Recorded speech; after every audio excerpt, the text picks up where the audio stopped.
بسم الله الرحمن الرحيم. الحمد لله رب العالمين، والصلاة والسلام على رسول الله وعلى آله وأصحابه ومن تبعه بإحسان إلى يوم الدين، أما بعد.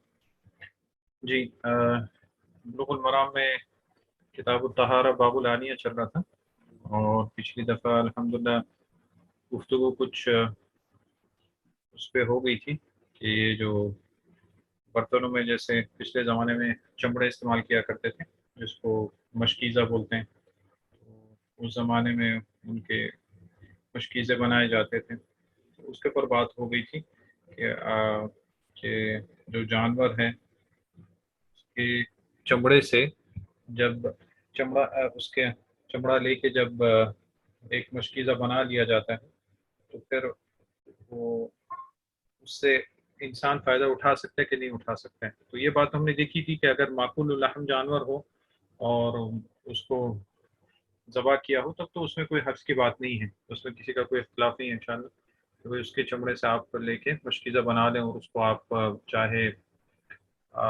سوکھے کے لیے استعمال کریں چاہے گیلے کے لیے استعمال کریں. میرے خیال میں ہم نے وہ سارے اقوال ذکر کیے تو جو علامہ ثنانی نے ذکر کیے تقریباً 7 اقوال اس میں جو تھے کہ بھائی اگر جو چمڑا ہے وہ غیر معقول اللحم جانور کا ہے تب کیا حکم ہے، یا تو اگر معقول اللحم کا ہے لیکن وہ مردار ہے یعنی ذبح سے اس کی موت نہیں ہوئی تو اس کا کیا حکم ہے. تو سب کچھ گزر گیا تھا، اور پھر سب سے ہم نے یہ دیکھا تھا کہ زیادہ تر علماء اسی کو اختیار کرتے ہیں کہ یہ معقول اللحم جانور کے لیے ہی ہے.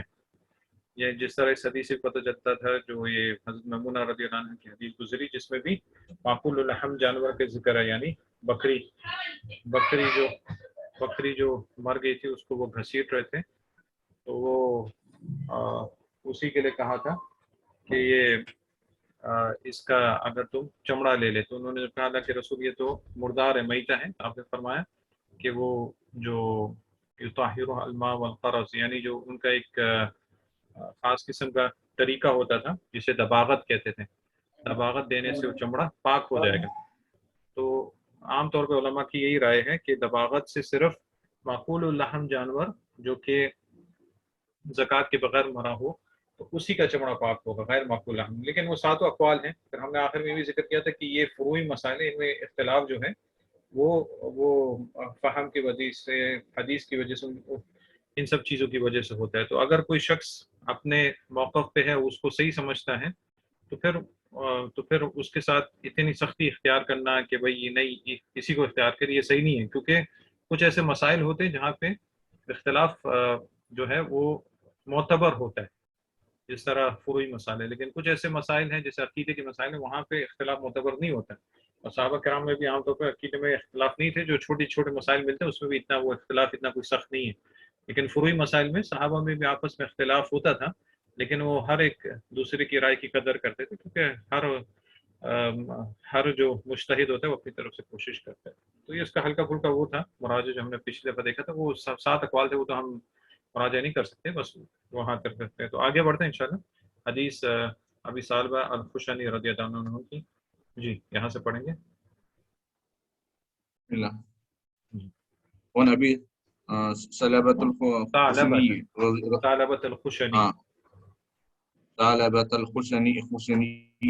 رضی اللہ تعالی عنہ قال قلت یا رسول اللہ ان بأرضی قوم اہل الکتاب افنأکل فی آنیتہم قال لا تأکلوا فیہا الا ان لا تجدوا غیرہا فاغسلوها وکلوا فیہا متفق علیہ. ٹھیک ہے. تو ابھی یہ روایت باب العانیہ میں اگلی روایت آ رہی ہے ابی ثعلبہ الخشنی، اور اس کا موضوع اس کے بارے میں ہے. پچھلے جیسے ہم نے دیکھا ان برتنوں کے بارے میں ہے جو کہ حافظ ابن حجر لے کے آئے جو کہ ناجائز استعمال کرنے کے لیے، جیسے سونے چاندی کے برتن کھانے پینے سے منع کیا. اور پھر وہاں پہ ہم نے اختلافی مسائل دیکھے کہ بھئی کیا کھانے پینے پہ باقی چیزوں کو بھی قیاس کیا جائے گا کیا یا نہیں کیا جائے گا.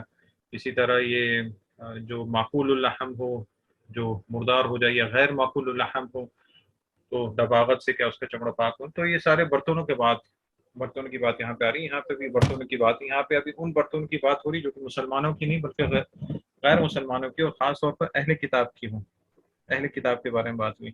کوئی روایت جس طرح ہم کرتے ہیں، پہلے تھوڑا سا اعراب دیکھیں گے انشاءاللہ، پھر اس میں جتنے بھی کچھ فوائد جو علماء سے ہم نے لی اس کو ذکر کریں گے. جس طرح یہ بات میں بار بار ذکر کر رہا ہوں بتانے کے لیے کہ ہم اس قابل نہیں ہیں کہ ہم شرح اپنی طرف سے کریں، علماء کی جو بات ہے بس اسی کو ہم سامنے رکھتے ہیں، کیونکہ یہی طریقہ سلف کا، یعنی علماء سے لے کے سیکھیں، اس پر عمل کریں، پھر آگے اسی طرح آگے پہنچائیں، اپنی طرف سے چیزیں نہیں لگائیں، الا یہ کہ کوئی کسی زمانے کا کوئی بہت بڑا مجتہد ہو جائے تو وہ بھی ایسے مسائل بتائے گا جو کہ اگر امت کو ضرورت ہو اور اس کو کہیں سے اس کا جواب نہیں مل رہا تب وہ اس کے بارے میں اپنی طرف سے کچھ بتائے گا، اور تب بھی وہ بول دے گا کہ یہ میری طرف سے ہے، یہ میری رائے ہے. نہیں تو عام طور پر علماء اپنی طرف سے نہیں کہتے، پہلے علماء کی طرف سے ہی انہی کے اقوال کو نقل کرتے ہیں، سلف کے اقوال کو. جس طرح امام احمد بن حنبل رحمہ اللہ اپنے شاگرد سے کہا کرتے تھے کہ تم کوئی ایسا قول نہیں کہنا جس میں تمہارا کوئی امام نہ ہو. امام سے کیا مراد ہے؟ امام سے مراد یہ نہیں کہ کسی کی تقلید کر رہے ہو، امام سے مطلب یہ کہ تمہارا کوئی پیشوا، کوئی رہنما اس میں پہلے سے نہ ہو، یعنی نئی باتیں دین میں اپنی طرف سے مت کہا کرو، بلکہ صحابہ کرام نے جو قرآن کے بارے میں کہا ہے، احادیث کے بارے میں کہا ہے، اسی کو آگے نقل کیا کرو، اسی کے فہم کے فرض. تو وَأَنْ أَبِي ثَعْلَبَةَ الْخُشَنِي، جی اعراب کریں اس کا. ان کیا ہے؟ ان حرف جر ہے. ٹھیک ہے. مبنی علی السکون ہے. ٹھیک ہے. ابھی مبنی علی السکون ہے اور لا محل ہے اس کا. ہاں، اس کا کوئی محل نہیں ہے، حروف جتنے بھی ان کا کوئی محل نہیں ہے. جی آگے. ابھی ہاں ابھی کو اسم ہے، ابھی کو جر ان کی وجہ سے ملا ہے.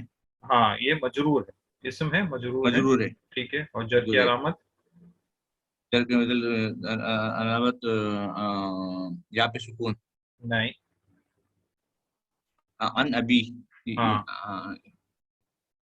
یا کے نیچے یا ہے نا اوپر ابھی؟ نہیں، یا تو ہے لیکن باقی نیچے کسرہ نہیں.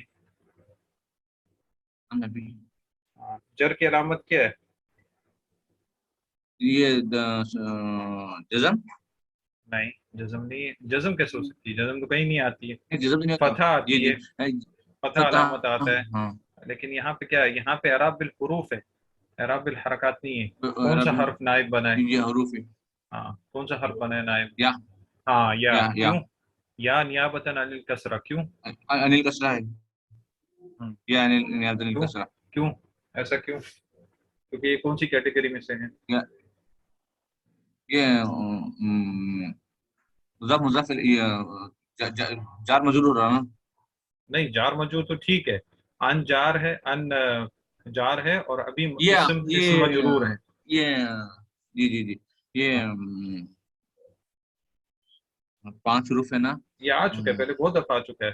ابھی ہریرہ میں آ چکا ہے، ابھی ہریرہ میں آ چکا ہے، اور بھی دوسرے ایسے نام آ چکے، ان میں آ چکے. وہی یہاں پہ وہاں پہ جواب تھا وہی جواب ادھر بھی ہے. جس طرح ابھی ہریرہ میں ہم نے اعراب کیا تھا وہی یہاں پہ بھی سیم ٹو سیم ویسے ہے. ابھی طالبہ میں یہ کون سی کیٹیگری میں سے ہیں؟ اسماء خمسہ ہے. ہاں، اسماء خمسہ میں سے ہیں. کیا کیا ہے اسماء خمسہ؟ ابو کا، امو کا، ابو کا، اخو کا، ابو کا، ابو کا، امو کا، فو کا، ذو مال. امو کا ذو مال. ہاں ذو مال. تو یہ اسی میں سے اب ہے. اور یہ کیا کہتے ہیں؟ ابی کا جیسے ہے، ابی کا تھا تو، لیکن یہاں پہ ابی ثعلبہ ہے نا، ابی ثعلبہ، تو یا نیابتاً عن الکسرہ. ٹھیک ہے. تو یہ اور ابھی مضاف ہو گیا پھر اس کے بعد، اور طالبہ مضاف الیہ ہے. تو طالبہ کا اعراب کیا ہونا چاہیے یہاں پہ؟ طالب وغیرہ بھی مجرور رہے گا. ہاں مجرور رہے گا. تو پھر جر کی علامت کدھر ہے؟ کسرہ کسرہ فتح نیابت کسرہ ہے. ہاں کیوں؟ جواب تو صحیح، لیکن کس وجہ سے؟ کیوں بولتے یہ تانیث کا صیغہ ہے. ہاں نہیں، پہلے اس کا نام بتائیں، کیٹیگری جو ہے، کیٹیگری کس میں جاتا ہے؟ عالمیت ہے. نہیں، آپ پہلے اس کا بتائیں گے، اس کا جو یعنی جس کیٹیگری میں آتا ہے، جس نوع میں وہ آتا ہے، آپ کہیں گے ممنوع من الصرف ہے. ممنوع من الصرف ہے. پھر ممنوع من الصرف ہے، پھر آپ اس بنائیں گے. ہاں کیونکہ عالمیت اور تانیث ہے. تانیث ہے. اچھا، دوسرا سوال یہاں پہ صرف کا. ہم نے دیکھا تھا کہ مذکر بھی شیخ نے 2 قسم کے بتائے تھے اور مؤنث بھی 2 قسم کے. یہ کون سے قسم کا مذکر ہے؟ یہ مذکر ہے بٹ مؤنث کے صیغے میں ہے. ہاں اس کو کیا کہیں گے؟ مذکر المعنی مؤنث اللفظ.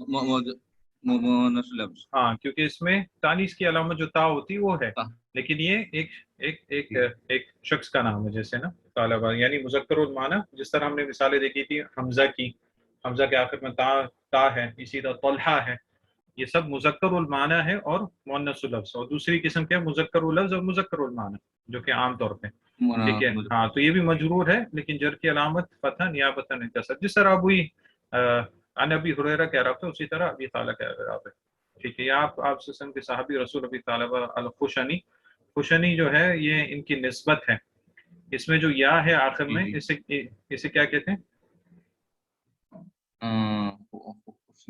جیسے بخاری آتا ہے، اور کیا بولتے ہیں پاکستانی آتا ہے، ہندی آتا ہے. تو اس آپ کو کیا کہتے ہیں؟ یہ سب ہم دیکھ چکے ہیں، اس کا مراجعہ ضرور ہے، نہیں تو یہ سب ذہن سے نکل جائے گا. جی اسی آپ کو کیا کہتے ہیں؟ ہم نے دیکھے نا یا مختلف قسم کے ہوتے ہیں، یا متکلم بھی ہوتا ہے، اور یا مؤنث مخاطبہ کے لیے بھی آتا ہے تفعالینہ میں. یہ یا جو ہے یا نسبت، یا نسبت کسی چیز کی طرف نسبت کرنے کے لیے. خوشانی یعنی ان کا علاقہ جو تھا خوشن، ہو سکتا ہے اس کا نام مکمل مجھے یاد نہیں ہے، خوشن کا علاقہ، تو وہاں پہ خوشن کے لیے امام بخاری بخارا کے تھے، تو بخارا کی طرف نسبت کرنے کے لیے بخاری. اگر آپ پاکستان کے ہیں آپ کی نسبت کیا بولیں گے؟ یہ پاکستانی. آخر میں یا جو ہے اس کو نسبت بولتے ہیں، یا نسبت. جو لوگ کیا بولتے ہیں امام شافعی کے مذہب کی طرف جاتے ہیں ان کو کیا بولتے ہیں؟ شافعی. شافعی آخر میں کیا یا لگاتے ہیں، یا نسبت. ہم صرف میں آگے جائیں گے تو اس کی مستقل بحث آئے گی یا نسبت کی. اسی طرح جو امام احمد بن حنبل کی مذہب کی طرف جاتے ہیں اس کو بولتے ہیں حنبلی. حنبلی ٹھیک ہے. تو یہ ابو صالب الخشنی رضی اللہ عنہ آپ صلی اللہ علیہ وسلم کے صحابی رسول ہیں. اور عام طور پر جو اس قسم کے سوال ہیں جو کیا برتنوں کے جو اہل کتاب سے تعلق ہے، یا شکار کے سوال بھی ان سے آتے ہیں، کیونکہ یہ مشہور شکاری بھی تھے، تو شکار کے سوال بھی ان سے آتے ہیں. اور ان کا جو نام ہے علامہ ثنانی ذکر کرتے ہیں کہ ان کا نام تھا جرہم. ان کا نام کیا تھا؟ جرہم ابن ناشد. لیکن بہت سارے صحابہ جس طرح آپ دیکھیں کہ وہ اپنی کنیت سے مشہور ہو جاتے ہیں، جیسے ابو ہریرہ رضی اللہ عنہ ہیں اپنی کنیت سے مشہور تھے. ان کا نام لوگوں کو اتنا نہیں پتہ ہے، اس لیے ان کے نام میں تقریباً 25 اقوال ہیں، اور سب سے مشہور عبد الرحمن ہے. یعنی ان کے نام میں بہت سارے صحابہ اپنی کنیت سے مشہور تھے. کنیت کسے کہتے ہیں؟ کنیت سرنیم. ہاں نہیں، کنیت تعریف کیسے بتائیں گے؟ بچے کے نام سے بلاتے. ہاں سب سے بچے کے بڑے نام سے لڑکے کے نام سے. پہلے گھر کا جو بڑے لڑکے کے نام سے. ہاں سب سے بڑے لڑکے، اگر پہلے بیٹیاں ہیں بعد میں بیٹا ہو گیا، لیکن جو سب سے بڑا بیٹا ہے اس کے نام کے ساتھ بلاتے ہیں. جیسے آپ کے اگر بیٹے کا نام عبداللہ ہے تو آپ کو ابو عبداللہ کہیں گے، ٹھیک ہے، ابو عبداللہ. لیکن کبھی کبھی ایسا ہوتا ہے کہ کسی کی اولاد نہیں بھی ہوتی تب بھی وہ کنیت رکھ لیتے ہیں. جیسے امام بخاری کے بارے میں آتے ہیں، انہوں نے شادی نہیں کی، بچے بھی نہیں تھے، پھر بھی ان کو ابو عبداللہ کہتے تھے، غالباً ان کی کنیت ہی تھی. اور حضرت عائشہ بھی انہوں نے اپنی کنیت ام عبداللہ. تو عرب میں یہ تھا اگر بچے نہیں بھی ہوتے تب بھی وہ کبھی کبھی کنیت رکھ لیتے. اور کبھی کبھی اولاد ویسی نہیں بھی ہوتی پھر بھی اس صیغے پہ کنیت تھے. ابھی حضرت ابو بکر ہیں، کیا ان کا کوئی بچہ تھا جس کا نام بکر تھا؟ نہیں تھا، بس ان کا نام اس پہ پڑ گیا. ہمارے شیخ بتاتے ہیں کہ نام ان کا اس پہ اس لیے پڑ گیا کیونکہ بکر کا مطلب ہوتا ہے صبح سویرے، بکرا سے نا صبح سویرے. تو جو آدمی صبح صبح اٹھتا ہے وہ چست آدمی ہوتا ہے کافی. تو حضرت ابو بکر بہت چست تھے تو اس سے ان کا پڑ گیا ابو بکر. تو ابو کا مطلب ہمیشہ باپ کا نہیں ہوتا، کبھی کبھی ہوتا ہے والا، یعنی چستی والا.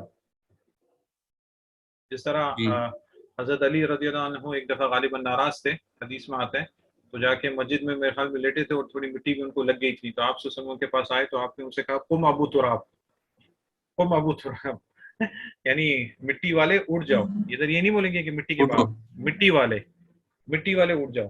یعنی ابو کا لفظ والے کے لیے بھی آ جاتا ہے جیسے کبھی.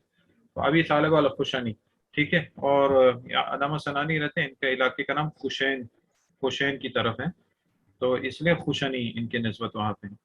تو یہ آ کے آپ صلی اللہ علیہ وسلم سے آ کے سوال کرتے ہیں قلتو قال قلتو، قلتو کے اعراب کیا ہے؟ یہ سلبت الحسنی ہے نا، سلبت جی الحسنی، جی یہ یہ حسنی اس کی صفت ہوگی کیا؟ نہیں نسبت ہے یہ، آپ صفت بول سکتے ہیں یا پھر ان کی نسبت ہے نا، نسبت ایک صفت میں آئے گی، یہ ابھی میرے علم میں نہیں پر اس کا اعراب ہے، کریں گے تو میں انشاءاللہ دیکھتا ہوں، یہ میرے علم میں مکمل نہیں ہے کہ اس کو ہم کیا کہیں گے، کیونکہ جیسے اگر آپ یہ کہتے ہیں امام بخاری یعنی صرف ان کی نسبت بولتے ہیں، کیا اس کو صفت بولیں، کیونکہ کہ صفت جو ہے وہ کیا بولتے ہیں وہ یہ اس میں فاعل اس میں مفعول جتنے بھی جو صفت کی صیغے ہوتے ہیں نا ان سے نکلتے ہیں، اس میں جامد سے نہیں، ہاں یعنی آپ جیسے بولیں گے زید عاقل، زید عقل مند ہے تو یہ صفت ہاں ہوگی، آپ یہ نہیں بولیں گے جی کہ جی زید جی جی بخاری، یہ ان کے علاقے کی نسبت ہے تو صفت تو نہیں آئے گی یہ، لیکن آپ جی اس جی کو بول سکتے ہیں نسبت ان کی ہے، نسبت کے طور پر ہے جی۔ لیکن اس کا عام طور پر اعراب یہی ہوگا جو پیچھے جیسے آ رہا ہے پوشانی وہ اس کے حساب سے، لیکن پھر بھی میں اس کو دیکھوں گا انشاءاللہ اور اس کے بارے میں دیکھتے ہیں جی آگے۔ قلتو کا اعراب کیا ہے؟ قلت فعل فاعل ہے، ہاں فعل و فاعل ہے ٹھیک ہے، اور فعل کیا ہے یہاں پہ؟ قل فعل ہے، ہاں فعل ماضی ہے، ہاں مبنی علی السکون ہے، اور لا سکون ہے، محل ہے، ہاں ہاں فعل ماضی کا بھی مبنی کوئی محل نہیں ہوتا سوائے ایک ہی جگہ کے، جبکہ وہ فعل شرط آئے تبھی اس کا محل ہوتا ہے جزم، فعل شرط ہے اور اس میں دو قول ہے جی نا، جی جب فعل ماضی ضمیر رفع متحرک سے جڑ جائے گا تو دو قول ہے، اس میں آسان قول جو شیخ التیمیہ رحمہ اللہ نے کا ہم نے ذکر کیا تھا کہ مبنی علی پتہ السکون ہے، اور تا یہاں پہ سکون کیا ہے؟ فاعل ہے، ہاں فاعل ہے، فاعل ہے، اور فاعل ہے مبنی علی مبنی علی الضمہ ہے، ہاں فی محل، اور فی محل رفع ہے، ہاں فی محل رفع، ٹھیک ہے صحیح ہو گیا۔ یا رسول اللہ، ہم نے منادہ لیا نہیں لیا تھا، ہم نے منادہ کا باب ہم نے شاید محل میں نہیں لیا تھا، لیا تھا ہم نے اچھا ہاں ہاں یا ہاں یہاں صحیح لیا تھا، یا یا آیا حیا، یعنی منادہ یا بولتے ہیں کہ یا زیادہ تر کچھ مخصوص الفاظ کے ساتھ آپ کسی کو پکاریں، کچھ جی مخصوص جی الفاظ کے ساتھ آپ کسی کو پکاریں، تو اس کے بعد عام طور پر اگر جو نام جس کو آپ پکار رہے ہیں اگر وہ وہاں پہ مفرد اور مضاف کی بات آئی تھی نا، لیکن وہ شاید ابھی اس کا ریویژن جی جی مکمل نہیں ہے تو میں صرف اس کا حکم بتا دیتا ہوں، اگر جس نام کو آپ پکار رہے ہیں یعنی جس کو آپ ندا دے رہے ہیں اگر وہ مضاف کی شکل میں ہے تو پھر وہ منصوب ہوگا، منصوب جیسے یہاں پہ یا رسول اللہ، جی جی رسول مضاف ہے اور لفظ جلالہ مضاف الیہ ہے، تو اس پہ آپ کیا آئے گا؟ مضاف الیہ نصب آئے گا، لام پہ آخر میں نصب آئے گا نصب آ گیا رسول اللہ۔ آپ عبداللہ کو پکار رہے ہیں تو آپ کیا بولیں گے؟ یا عبداللہ، یا عبداللہ ہاں یا عبداللہ، لیکن اگر مفرد ہے، مفرد سے مراد کیا ہے کہ مضاف نہ ہو سکتا ہے جی جی تثنیہ ہو سکتا ہے جمع ہو لیکن مضاف نہیں ہو، تب اس کا حکم کیا آئے گا منادہ کا، اور وہ معرفہ ہو تب وہ مرفوع ہوگا، اگر آپ مرفوع محمد ہوگا، کو پکار رہے ہیں تو آپ کیا بولیں گے؟ یا محمد ہاں یا محمد، جیسے قرآن مجید میں آتے ہیں یا عیسیٰ، یا عیسیٰ، عیسیٰ یہاں پہ مرفوع ہے، اسی طرح یا نوح، قرآن مجید میں آتے ہیں نا یا نوح جی انہ جی لیس من اہلک، یا نوح یعنی مفرد ہے اسم اور کیا بولتے ہیں معرفہ ہے تو مرفوع اس کا حکم رفع میں آئے گا، اسی طرح اگر جیسے ہمارے سامنے ہے اگر مضاف ہے تو اس کا حکم منصوب آ گیا یا رسول اللہ، اور دوسرا ہمیشہ مضاف ہے ہمیشہ مجرور ہوتا ہے، کیوں یہ اس طرح کیوں آتا ہے اس میں لمبی بحث تھی جو ہم وہاں پہ دیکھ سکیں، یعنی اختصاراً یہاں پہ یہ ہوتا ہے کہ جب آپ کسی کو پکارتے ہیں تو اس کا مطلب ہوتا ہے کہ میں تمہیں پکار رہا ہوں، تو وہ پکارنے کی جگہ صرف عرب یہ لفظ استعمال کرتے ہیں، یہ کا لفظ بھی ہے آ زیدو، یا تو پھر یا زیدو، ای زیدو، حیا یعنی اس قسم کے لفظ وہ استعمال کرتے ہیں منادہ کے لیے، تو اس کا اصل میں علماء کیوں بولتے ہیں کہ یہ منصوب کیوں، کیونکہ یہ قائم مقام ہے ادعو کا، ادعو کہ میں تم کو بلا رہا ہوں، کہ میں تم کو بلا رہا ہوں یا رسول اللہ، تو آپ جب کسی کو بلاتے ہیں تب وہ شخص آپ کے سامنے ہونا ضروری یا پھر آپ کی کوئی آپ کے سامنے نہیں تب بھی آپ اس کو پکاریں گے؟ میں سامنے رہنا تو ضروری ہے، سامنے ہونا ضروری ہے، تو صحابہ کرام کے سامنے آپ صلی اللہ علیہ وسلم ہوتے تو آپ مخاطب کرتے یا رسول اللہ، یہ آپ کی زندگی میں تھا جب آپ کے سامنے تھے، ابھی ابو صالح الخشنی آ کے آپ سے سوال پوچھ رہے ہیں آپ کے سامنے تو آپ سے آ کے پوچھ رہے ہیں یا رسول اللہ، یعنی اللہ کے رسول سے مخاطب ہو رہے ہیں، میں آپ کو بلا رہا ہوں، میں آپ سے سوال کر رہا ہوں، ابھی آپ کا انتقال ہو گیا اور آپ تک ہمارا درود پہنچتا ہے وہ بھی فرشتوں کے ذریعے، آپ خود نہیں سنتے ہیں، تو یہ بولا یا رسول اللہ یہ صحیح نہیں ہے بالکل، یعنی یہ بنتا بھی نہیں ہے عربک گرامر کے حساب سے بھی، اور قرآن و حدیث میں بھی ایسی کوئی دلیل نہیں ہے، اور صحابہ کرام نے بھی آپ صلی اللہ علیہ وسلم کے انتقال کے بعد یہ صیغہ نہیں استعمال کی، ختم ہو گیا، حتیٰ کہ یہاں تک آتا ہے کہ کچھ صحابہ نے التحیاتوں میں جو صیغہ ہے ہم کیا پڑھتے ہیں، السلام علیکہ ایھا النبی، السلام علیکہ ایھا النبی، ہم یہ پڑھتے ہیں نا التحیات للہ والصلوات والطیبات، السلام علیکہ، علیکہ کون سا صیغہ ہے آخر میں کاف جو آیا، یہ علیکہ جی علیکہ کاف جو ہے کس کے لیے ضمیر استعمال ہوتا ہے، سامنے والے کے لیے، ہاں سامنے کے لیے، مخاطب کے لیے، مفرد کے لیے، مفرد مذکر کے لیے، علیکہ یعنی تم پر ہو، ٹھیک ہے، حل جا زید الیکہ، زید تمہاری طرف آیا، تو علیکہ یعنی مخاطب کے لیے، تو یہاں پہ متحیاتوں میں کیا پڑھتے ہیں، السلام علیکہ یعنی سلام ہو آپ پر، تو مخاطب کے لیے سامنے ہونا ضروری ہے، تو تحیاتوں میں ہم یہی پڑھتے ہیں السلام علیکہ ایھا النبی، اے نبی ورحمۃ اللہ وبرکاتہ، ہم آپ صلی اللہ علیہ وسلم پہ سلام بھی بھیجتے ہیں اور آپ اور اللہ کی رحمتیں بھی بھیجتے ہیں، یعنی ہم آپ صلی اللہ علیہ وسلم کے لیے دعا کرتے ہیں جس طرح آپ نے ہمیں تعلیم دی ہے، تو آپ صلی اللہ علیہ وسلم کے انتقال کے بعد آتا ہے کہ کچھ صحابہ نے اس صیغے کو بدل دیا، کیونکہ ابھی مخاطب کا وہ نہیں ہے، جب اس ٹائم نماز پڑھتے تھے آپ صلی اللہ علیہ وسلم کے سامنے بھی ہوتے تھے تب یہ پڑھتے تھے، تو کچھ صحابہ نے کیا پڑھنا شروع کر دیا، السلام علی النبی، کیا لے آئے، غائب کا صیغہ لے آئے، غائب کا صیغہ لے آئے، علیکہ کی جگہ علی النبی، سلامتی ہو نبی پر، ٹھیک ہے، لیکن کچھ صحابہ نے کیا بولا کہ یہ ہمیں نبی نے سکھایا تھا تو ہم اس کو ویسے ہی رکھیں گے، جیسا صیغہ ہم ویسے رکھیں گے، جس طرح بہت ساری دعائیں ہیں ہم اگر اکیلے بھی کرتے ہیں تب بھی جمع کا صیغہ استعمال کرتے ہیں، جس طرح ہم اکیلے اگر نماز پڑھتے ہیں تو سورہ فاتحہ میں کیا ہم اہدینی بولتے ہیں یا اہدینا بولتے ہیں، اہدنا الصراط المستقیم، نا جو ہے جمع کا صیغہ ہے، جمع کا صیغہ ہے، تو جس طرح سکھایا ہم اس کو ایسے ہی رکھتے ہیں، لیکن جب ہم اپنے لیے پڑھ رہے ہیں تو ہمارے ساتھ تو کوئی نہیں ہے، امام پڑھتا ہے تو بھائی سمجھ میں آتا ہے کہ سب کے لیے دعا مانگ رہے ہیں اہدنا الصراط المستقیم، اللہ ہمیں سیدھا راستہ دکھا، تو اسی طرح امام شافعی رحمہ اللہ بھی بہت ساری دعاؤں میں جن میں مفرد کا صیغہ آتا ہے، جس طرح صلاۃ جنازہ کی دعا ہے یا دوسری ہیں، ان میں وہ کہتے ہیں کہ انسان جو صیغہ ہے وہ صیغہ وہی رکھے لیکن نیت کر لے کہ یہ ایک سے زیادہ کے لیے یا دو کے لیے، مثال کے طور پر اگر آپ نماز جنازہ پڑھ رہے ہیں، آپ کے سامنے ایک ہی میت ہے، تو آپ جیسی دعائیں آپ ویسی پڑھ سکتے ہیں، اللہم اغفر لہ وارحمہ وعافہ واعف عنہ، ٹھیک ہے، ابھی آپ کے پاس زیادہ جنازے آ گئے، 3-4 جنازے آ گئے، تب آپ ایک تو آپ کے سامنے یہ ہے، علماء کا یہ قول ہے کہ آپ صیغہ بدل دو اگر آپ کو آتا ہے، کیسے، اللہم اغفر لہم وارحمہم وعافہم واعف عنہم، دوسرا یہ کہ نہیں آپ صیغہ وہی رکھیں، آپ نیت یہ رکھیں کہ یہ دعا سب کو پہنچے، اور آپ کی نیت یہ ہوگی کہ میت کو پہنچے، بات واضح ہو رہی ہے، جی تو یہ جو یا رسول اللہ تھا یہ آپ کی زندگی تک، ابھی آپ کو مخاطب کرنا ہے، آپ صلی اللہ علیہ وسلم تک ہمارا درود پہنچتا ہے، کیونکہ یہ تعلیم آپ کو آپ صلی اللہ علیہ وسلم نے ہمیں خود دی ہے، آپ نے کہا کہ ان للہ ملائکۃ سیاحین یبلغونی من امتی السلام، اور کما قال علیہ الصلوۃ والسلام، آپ نے فرمایا کہ اللہ کے ایسے فرشتے ہیں جو زمین میں گھومتے ہیں اور میری امت کا سلام مجھ تک پہنچاتے ہیں، بس یہ ہمیں اتنا علم ہے، اس کے علاوہ آپ سنتے ہیں، اور وہ حدیث تو بالکل ہی ضعیف ہے کہ اگر کوئی مجھے دور سے سلام کرتا ہے تو فرشتے پہنچاتے ہیں، میری قبر کے پاس کرتا ہے تو میں خود سنتا ہوں، یہ حدیث ضعیف ہے، صحیح نہیں ہے، تو ہمیں اتنا ہی علم ہے، باقی یا رسول اللہ بولنا یہ نہ لغتاً کچھ بولتے نہ کچھ اور، ٹھیک ہے، آگے بڑھتے ہیں، اس کا اعراب بھی ہمیں دیکھ لیں، انا بارضی قوم اہلی کتاب، جی انا کے اعراب کیا، ان حرف تاکید ہے، ہاں انا نہیں، انا جب پورا کا پورا ہے حرف تاکید ہے، نہیں الف نون تش ان، الف نون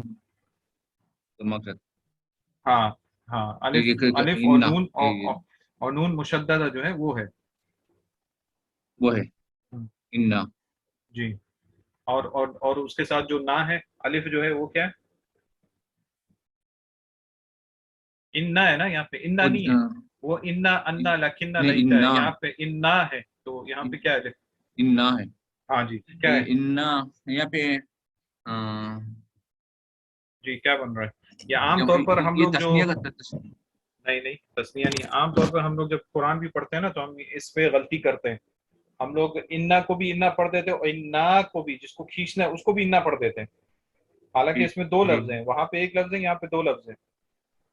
ابھی جو کیا سورت ہے انا انزلناہ فی لیلۃ القدر، ہم لوگ کیسے پڑھتے ہیں؟ انا انزلناہ، ایسے ہی پڑھتے ہیں نا، ان جناب انا انزلناہ. اس میں کیا ہو گیا؟ ہم نے الف کو چھوڑ دیا، یہ بالکل غلط چھوڑ ہو گیا، دیا غلط ہو گیا نا. انا اعطیناک جی الکوثر، انا اعطینا، ہم کیا پڑھتے ہیں؟ انا اعطیناک الکوثر، الف کو ہاں پھر چھوڑ دیا.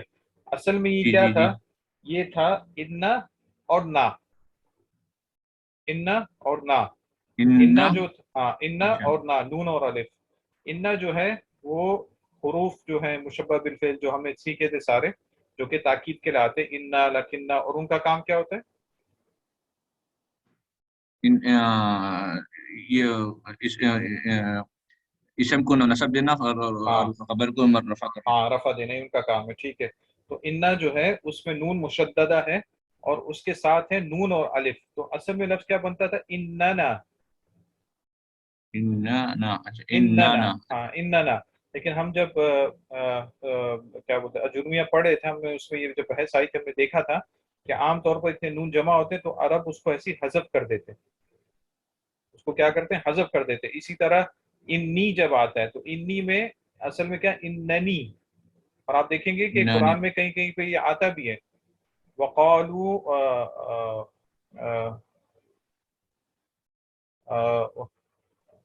ہاں، کافر کیا کہتے ہیں؟ وقالو قلوبنا فی اکنۃ واننا لفی شک مما تدعونا الیہ مریب. قرآن میں دونوں آتا ہے، انا بھی آتا ہے اور اننا بھی آتا ہے، انا بھی آتا ہے اور اننا بھی آتا ہے، لیکن عام طور پر عرب نون کو کیا کرتے ہیں؟ حذف کر دیتے ہیں.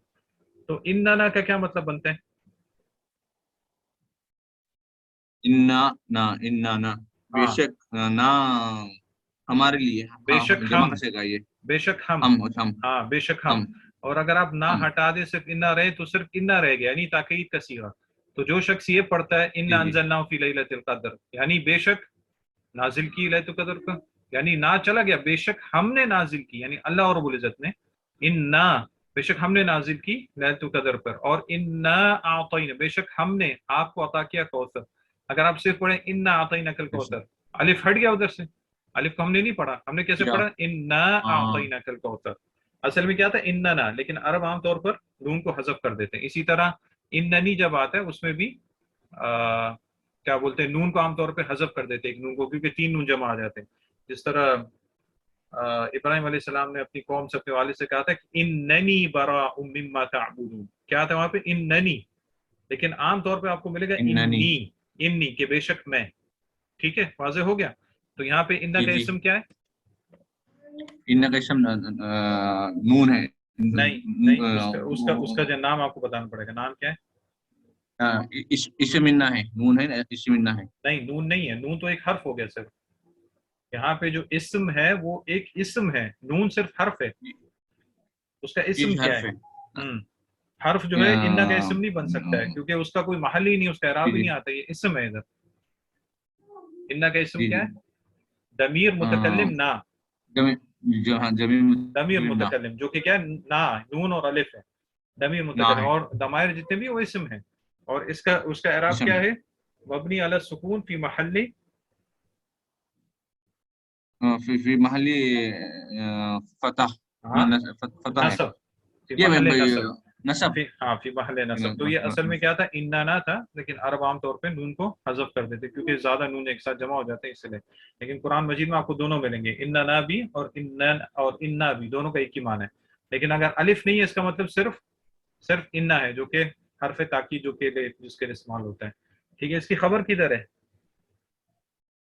خبر جو کہ خبر یہ پوری مرفوع ہونی چاہیے اس کی کدھر ہے؟ خبر پوری بیارضی ہاں، قوم یہاں اہل یا تو آپ کتاب کی بولیں گے، پوری یہ جو جار و مجرور ہے یہ اس کی خبر ہے، یا تو جو اس کی خبر ہے وہ محذوف ہے اور جار و مجرور اس کے ساتھ متعلق ہے. یعنی آپ یہ بول سکتے ہیں انا بھی ارض قوم اہل کا، ہم اہل کتاب کے علاقے میں ہوتے ہیں. یا تو آپ یہ بول سکتے ہیں انا موجود، یا پھر انا نعیشو بول سکتے ہیں کہ ہم رہتے ہیں یا ہم ہوتے ہیں ایسی زمین پہ جہاں پہ اہل کتاب رہتے ہیں. اچھا، بھی ارضن با جار ہے اور ارض اسم مجرور ہو گیا، بھی ارضی قومن. ارض جو ہے یہاں پہ مضاف ہو گیا اور قومن مضاف الیہ ہو گیا، اس لیے یہ مضاف مجرور ہے. الیہ ہے ہاں بِأَرْضِ قوم، ہم ہوتے ہیں ایسی ایسی قوم کی زمین پر جو قوم کیا ہے، اہل کتاب ہے، اہل کتاب ہے. تو اہل کا اعراب یہاں پہ میں نے کسی دیکھا نہیں، شیخ عثیمین نے بھی اس کو نہیں کیا، لیکن میرے خیال میں یہاں پہ جو اہل کا اعراب جو آ رہا ہے وہ مجرور آ رہا ہے، کیونکہ یہ قوم سے بدل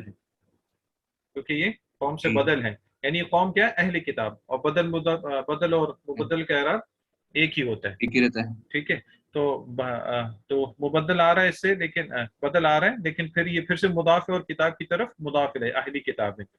ٹھیک ہے، ہاں. تو اس میں آپ کو ساری جر مل گئی ہیں، اس میں آپ کو کیا بولتے ہیں، حرف جر کی وجہ سے بھی مل گیا، اضافت کی وجہ سے مل گیا، اور طبیعت کی وجہ سے مل گیا. طبیعت مطلب 4 قسم کی جو تھی، صفت ہونا، بدل ہونا، یا تاکید ہونا، جو ہم سب کچھ دیکھ چکے ہیں. ٹھیک ہے، تو ابو صالح خوشنی آپ سے سوال کر رہے ہیں کہ اللہ کے رسول کے بے شک ہم ہوتے ہیں ایسی زمین پہ جو کہ اہل کتاب کی ہوتی ہے. اہل کتاب کنہیں کہتے ہیں؟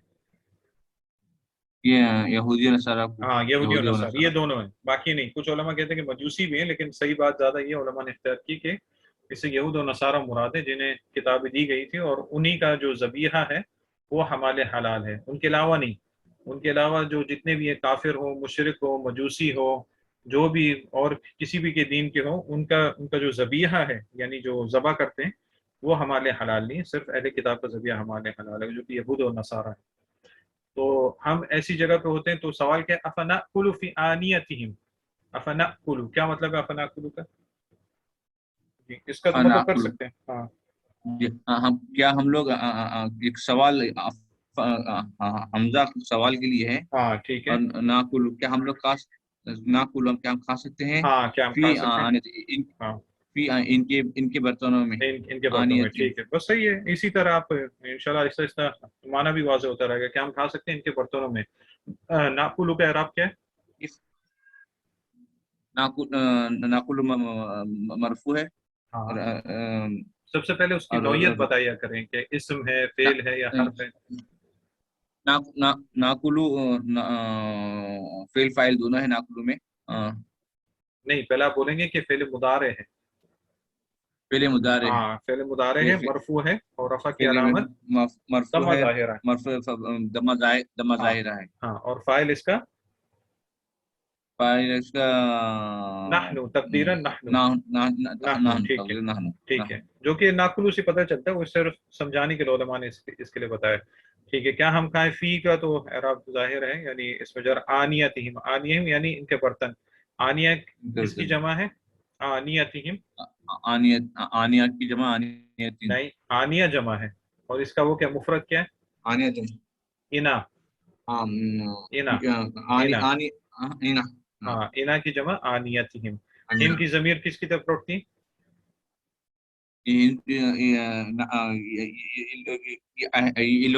صحابہ کرام کے پاس جس سے سوال کر رہے ہیں، جو وہ زمین پہ رہتے ہیں. نہیں، ناکلو کیا ہم ان کے برتنوں میں کھائیں؟ یہ اہل کتاب کی طرف لوٹتے ہیں، اہل کتاب کی طرف. ٹھیک ہے، قال کس نے فرمایا؟ الگ رسول آپ صلی اللہ علیہ وسلم نے. آپ نے جواب دیا، یعنی قال، اور اس کا فاعل جو ہے تقدیراً ہوا ہے، جو کہ کس کی طرف لوٹتے ہیں؟ رسول اللہ صلی اللہ علیہ وسلم کی طرف. آپ نے فرمایا لا تأکلوا فیہا. اچھا، ابھی یہ والی جو ہم پہلے بہت دفعہ دیکھ چکے ہیں، لا تأکلوا. اب یہ تأکلوا کے اعراب بتائیں یہاں پہ کیا؟ ہاں، تأکلوا کے اعراب کیا یہاں پہ؟ یہ لا بتانے کا. ہاں جی، لا بتائیں. لا کون سی قسم کا ہے؟ یہ لا نفی ہے. نہیں، لا نہیں ہے. لا نہیں ہے، کیونکہ لا نفی جو ہے وہ کچھ بھی عمل نہیں کرتا، صرف مثبت سے منفی میں لے جاتا ہے، اعراب میں کچھ نہیں کرتا ہے. ہاں، لا نہیں ہے. لا نہیں کیا کرتا ہے؟ لا نہیں کس پہ داخل ہو کے کیا کرتا ہے؟ یہ لا نہیں مضارع پہ داخل ہوتا ہے، مضارع میں داخل ہو کے اسے کیا کرتے ہیں؟ نیگیٹو میں لکھ جاتا ہے. نہیں، اور منفی میں تو لکھی جاتا ہے، لیکن اعراب میں کیا کرتے ہیں؟ اعراب میں لاسٹ حروف کو یہ کرتا ہے نا. نہیں، مجزوم کر دیتا ہے. مجزوم کر دیتا ہے. مجزوم جزم کی حالت دے گا. ٹھیک ہے، ہاں ٹھیک ہے. تو تاکلو پھر یہ جو فعل مضارع یہ مجزوم ہو گیا، اس کی جزم کی علامت کیا ہے؟ الف ہے اور نون کا حذف ہونا ہے. ہاں، نون کا حذف ہونا، صرف نون کا حذف ہونا، الف نہیں ہے. جب نون نون حذف ہو جاتا ہے تب یہ نون کا ضبط واو یہ جو الف ہے یہ صرف لکھنے کے اس میں آتا ہے، خطن آتا ہے، اس کا کچھ وہ نہیں ہے، پڑھنے میں کچھ نہیں ہے. اصل میں کیا تھا؟ تأکلون. تأکلون فعل مضارع جمع مخاطب کے لیے، مذکر کے لیے تھا تأکلون. تو جب مجزوم کی حالت میں ہو گیا تو نون حذف ہو گیا. تو آپ سے فرمایا لا تأکلوا، مت کھاؤ، فیہا، اس میں. ہا کی ضمیر کس کی طرف لوٹتی ہے؟ فیہا برتنوں کی طرف، ہاں برتنوں کی طرف. ہا کی ضمیر آنیتین کی طرف. آنیتن، کیونکہ آنیہ جو ہے یہ مؤنث ہے، اس لیے ہا کی ضمیر اس کی طرف لوٹتی ہے. الا جو ہے یہ حرف استثناء ہے. استثناء کا مطلب ہوتا ہے کہ آپ نے کوئی حکم دیا، پھر آپ کچھ چیزوں کو اس سے الگ کر رہے ہیں.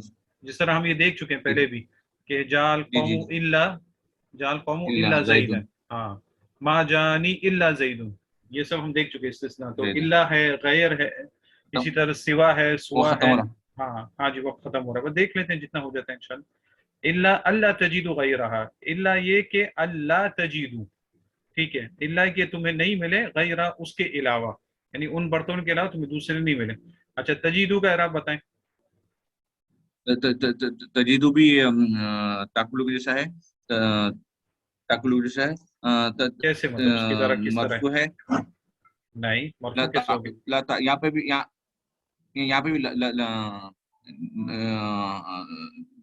جزم ہے نا، جزم نون حذف ہو گیا یہاں پر. نہیں نون تو حذف ہو گیا لیکن یہاں پہ مجزوم نہیں ہے. یہاں پہ اگر آپ اس کو لا ناہی بولیں گے، لا ناہیہ، تو کیا معنی بنے گا کہ تم نہیں پاؤ. یہاں پہ نہیں کا تو معنی نہیں